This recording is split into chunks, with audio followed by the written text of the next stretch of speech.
जय जगन्नाथ। नना ज्योतिष कक्ष को आपण मानक स्वागत। आसंतु जानिबा 2025 मसीहा एप्रिल मासर मेष, वृष, मिथुन, कर्कट, सिंह, कन्या राशि राशिफल विषय रे।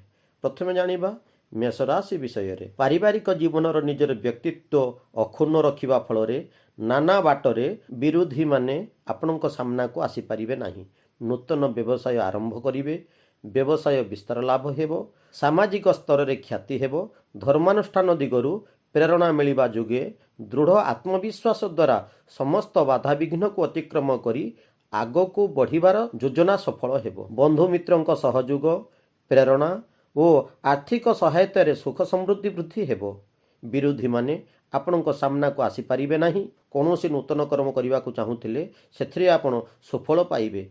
ए मासर प्रतिकार प्रत्येक मंगलवार हनुमान मंदिर दर्शन करंतु। फल ए मासटी आपणकर सुख शांति कटिबो। एबे जानिबा वृष राशि विषय रे। धार्मिक कार्य रे रुचि बढ़िबो। कथावार्ता और चतुरता हेतु बिगड़ी थिबा कर्म को सजाड़ी पारिबे। पूर्वरु थिबा पारिवारिक समस्या समाधान हेबो।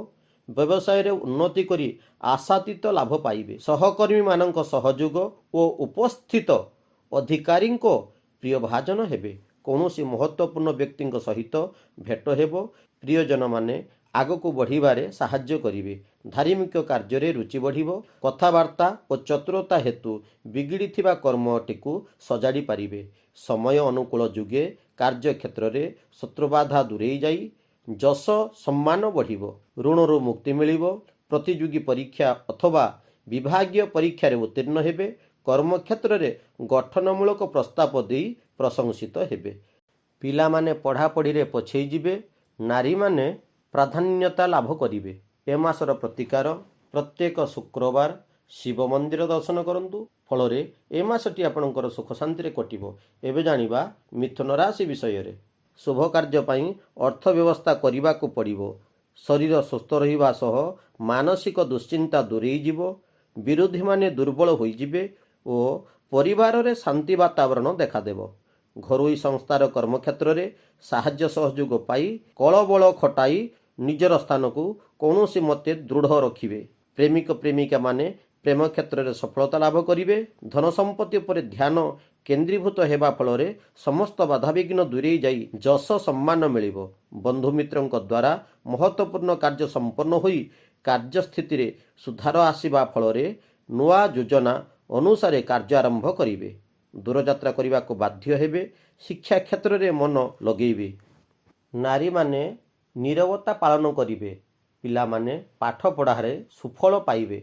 ए मासर प्रतिकार प्रत्येक बुधवार विष्णु मंदिर दर्शन करंतु। फल ए मासटी आपणकर सुख शांति कटिबो।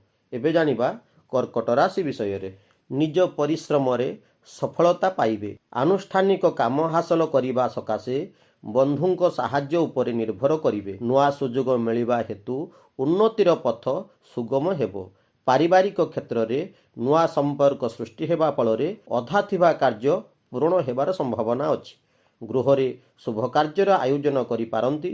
राजनीति कार्य रे परिश्रम द्वारा बाधाविघ्न कम हेबो और सफलता हासिल करिवे। विद्यार्थी माने अन्य मानक उपरे निर्भरशील न होई निज लक्ष्य सफलता पाइबे। धार्मिक सामाजिक कार्य रे योगदान करी आचार व्यवहार रे शांत होई आशा करुथुबा कार्य रे सफलता पाइबे।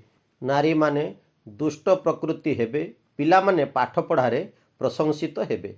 ए मासर प्रतिकार प्रत्येक सोमवार शिव मंदिर दर्शन करंतु। फल ए मासटी आपणकर सुख शांति कटिबो। एबे जानिबा सिंह राशि विषय रे।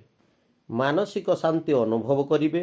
बंधु मित्रंकर सहयोग, प्रेरणा और आर्थिक सहायता रे सुख समृद्धि वृद्धि हेबा सह आर्थिक क्षेत्र रे परिवर्तन हेबो। शत्रु माने दुर्बल हेबे एवं आयर पंथा सहज हेबो। सामाजिक उत्सव रे जोग देबे। निजर गृह समस्या सजाड़ीबार सुविधा पाइबे।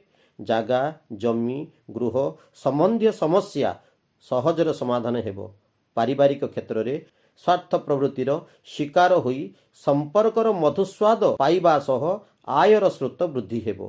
क्रीड़ा कला साहित्य प्रकाशन और कृषि प्रशासनिक क्षेत्र रे उच्च सम्मान पाइबे।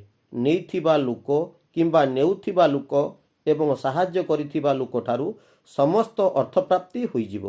ଏ ମାସର ପ୍ରତିକାର ପ୍ରତ୍ୟେକ ଦିନ ସୂର୍ଯ୍ୟଙ୍କୁ ଅର୍ଘ୍ୟ ଦେଇ ନମସ୍କାର କରନ୍ତୁ। ଫଳରେ ଏ ମାସଟି ଆପଣଙ୍କର ସୁଖ ଶାନ୍ତିରେ କଟିବ। ଏବେ ଜାଣିବା କନ୍ୟା ରାଶି ବିଷୟରେ। ଶାରୀରିକ ଅସୁସ୍ଥତା ଦୂର ହେବା ସହ ଆଶା ଆକାଂକ୍ଷା ଓ ମହତ୍ୱାକାଂକ୍ଷା ଆଧ୍ୟାତ୍ମିକ ଓ ଧାର୍ମିକ ସାମାଜିକ କାର୍ଯ୍ୟ ସଂସ୍ଥାରେ ସାମିଲ ହେବେ। ଯେକୌଣସି କାର୍ଯ୍ୟ କରିବେ କିମ୍ବା ଯୋଜନା ପ୍ରସ୍ତୁତ କରିବେ, ଜୀବନ ଓ ପରିବାରର ଉନ୍ନତି ହେବ। ପତି ପତ୍ନୀଙ୍କ ମଧ୍ୟରେ ମଧୁର ସମ୍ପର୍କ ଦୃଢ଼ ହେବ। ପ୍ରେମ କ୍ଷେତ୍ରରେ ଉନ୍ନତି ପାଇଁ ପ୍ରୟାସରତ ହେବେ। ପ୍ରିୟଜନ ଓ ବନ୍ଧୁ ମିତ୍ରଙ୍କ ସମାଗମରେ ସମୟ ବିତିବ। ପାଠ ପଢ଼ାରେ ମନୋଯୋଗ ଦେଇ ଉଚ୍ଚଶିକ୍ଷା ପାଇଁ ପ୍ରୟାସରତ ଥିଲେ ଶୁଭ ସୂଚନା ପାଇବେ। ସମ୍ପତ୍ତି ସମ୍ବନ୍ଧୀୟ ବିବାଦ ଠିକ୍ ଲୋକ ମଧ୍ୟସ୍ଥିରେ ସମାଧାନ ହେବ। ରାଜନୀତିରେ ଲୋକପ୍ରିୟତା ହାସଲ କରିବା ସହ ସାମାଜିକ ପ୍ରତିଷ୍ଠାମାନ ସମ୍ମାନ ବଢ଼ିବ। ଦୂରଯାତ୍ରା ପାଇଁ ସୁଯୋଗ ଆସିପାରେ। ଏ ମାସର ପ୍ରତିକାର ପ୍ରତ୍ୟେକ ବୁଧବାର ବିଷ୍ଣୁ ମନ୍ଦିର ଦର୍ଶନ କରନ୍ତୁ ଏବଂ ପ୍ରତ୍ୟେକ ଦିନ ସକାଳେ ପାରାଙ୍କୁ କିଛି ଖାଦ୍ୟ ଦିଅନ୍ତୁ। ଫଳରେ ଏ ମାସଟି ଆପଣଙ୍କର ସୁଖ ଶାନ୍ତିରେ କଟିବ। ଜୟ ଜଗନ୍ନାଥ। ମୋ କଥାଟି ଯଦି ଆପଣମାନଙ୍କୁ ଭଲ ଲାଗିଥିବ ମୋ ଚ୍ୟାନେଲଟିକୁ ଲାଇକ୍ ଏବଂ ସେୟାର କରିବା ପାଇଁ ଭୁଲିବେ ନାହିଁ। ଯେଉଁମାନେ ସବସ୍କ୍ରାଇବ୍ କରିନଥିବେ ଦୟାକରି ମୋ ଚ୍ୟାନେଲଟିକୁ ସବସ୍କ୍ରାଇବ୍ କରିଦେବେ। ଜୟ ଜଗନ୍ନାଥ।